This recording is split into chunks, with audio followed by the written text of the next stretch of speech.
Muchas gracias, doctor.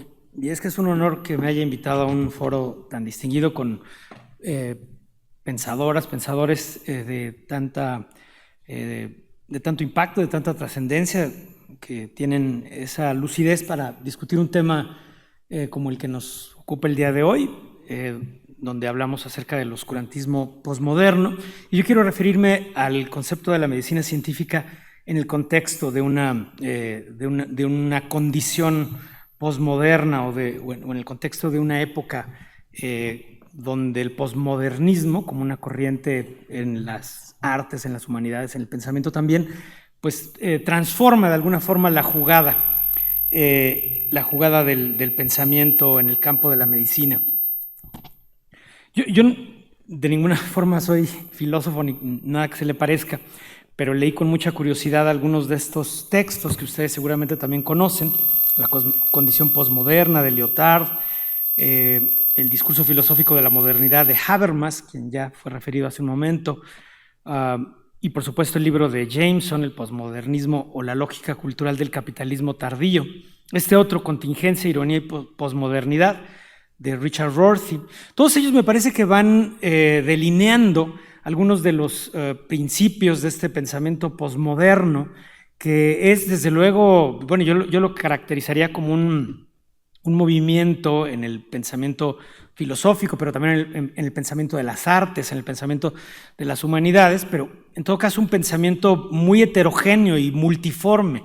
Quienes han tratado de elaborar una crítica racional a esta corriente, pues les cuesta trabajo delimitar exactamente cuáles son los puntos centrales, porque por su propia naturaleza el pensamiento posmoderno pues busca desestabilizar, por así decirlo, algunos de las verdades universales, algunos de los parámetros objetivos para la racionalidad, por ejemplo, la racionalidad científica.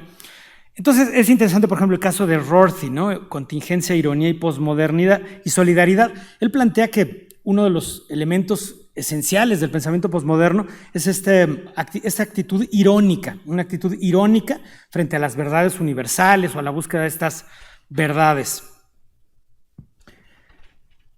Y plantea que otra cosa que define, digamos, la condición posmoderna es la contingencia, ¿no? Que sería esta situación, como estas configuraciones que no surgen de la esencia del conocimiento, sino más bien de los factores contextuales que determinan que en un momento dado se forme cierto tipo de conocimiento. Me centro en este texto de The Hermeneutics of Postmodernity. Yo lo leí hace unos 20, 25 años, y me parece que hacía una buena caracterización del pensamiento posmoderno, basándose en una tensión que el autor planteaba entre dos grandes como corrientes, ¿no? Una que sería la teoría de la deconstrucción de Jacques Derrida, ¿no? Que planteaba esta idea de que el pensamiento occidental se ha basado en la formulación de dicotomías jerarquizadas, ¿no? Donde, por ejemplo, lo objetivo está por arriba de lo subjetivo, etcétera, etcétera. Y en donde, por así decirlo, el ethos, ¿no? del filósofo de la deconstrucción consiste en desmontar esas supuestas verdades, ¿no? Esa sería la idea de Jacques Derrida, simplificada, casi caricaturizada. Pero en el otro extremo estaría el ámbito de la hermenéutica fenomenológica de Gadamer y Ricoeur. Eso así lo plantea el autor de este libro, ¿no? G.B. Madison, que por cierto es un crítico de literatura. Entonces, él reconoce que en la hermenéutica fenomenológica hay una tendencia también a reconocer lo contingente del conocimiento, pero la búsqueda o la restauración de sentido después de una profunda pérdida de sentido que habría sobrevenido como consecuencia, pues, de la conciencia social después de la Primera, la Segunda Guerra Mundial, etcétera, etcétera. Entonces, hay elementos aquí que el autor distingue como los característicos del pensamiento posmoderno. Otro sería, por ejemplo, el giro lingüístico, que sería un tipo de giro que habría estado dado en parte por la filosofía, por ejemplo, que sucede a Wittgenstein, por otra parte la propia hermenéutica.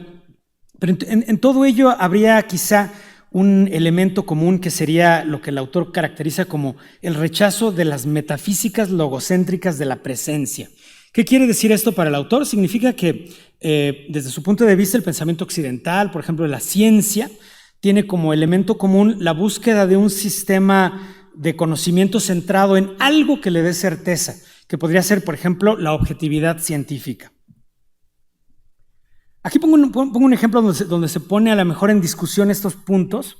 Me voy a referir al libro de Alan Sokal, Las imposturas intelectuales, que entre sus muchos puntos trata el elemento de Bruno Latour, de este famoso filósofo de la ciencia, y este tema que ha sido tan debatido, que es cuando Latour comenta que si se descubre, por ejemplo, que el faraón Ramsés II hubiera muerto por tuberculosis, pues esto sería un anacronismo, dice Latour, porque la tuberculosis no se había descubierto en el antiguo Egipto, ¿no? Entonces es la idea de que estos conocimientos son contingentes y no habría una objetividad científica de fondo que permitiría un diagnóstico válido de tuberculosis antes del descubrimiento de la tuberculosis.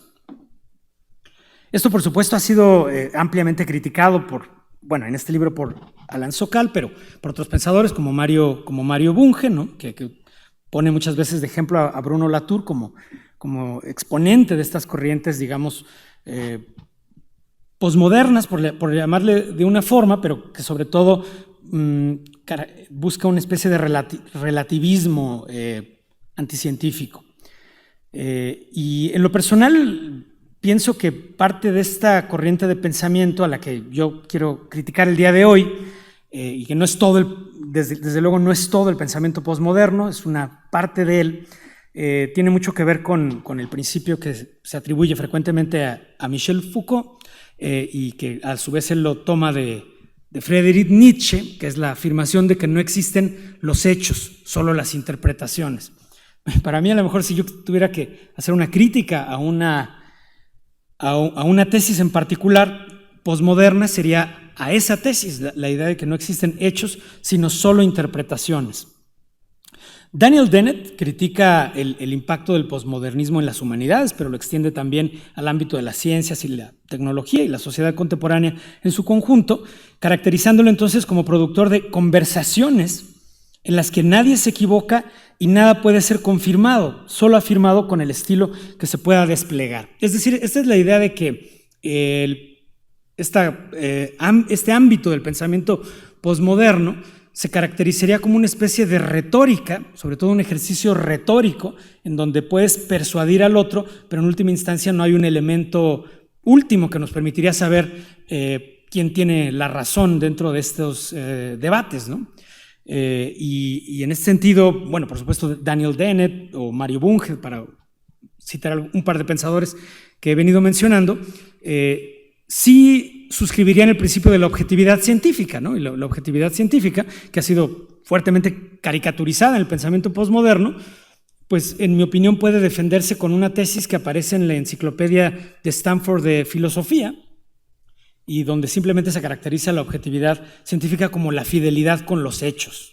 Entonces, al final volvemos a la discusión entre hechos e interpretaciones. Ahora, en el campo de la medicina me interesa ubicar este amplio debate cultural, filosófico, sociológico del ámbito de las humanidades para ubicarlo en el campo de lo que nos ocupa, que es el desarrollo de la medicina científica, y pienso que en la medicina científica pues tenemos estos elementos, ¿no?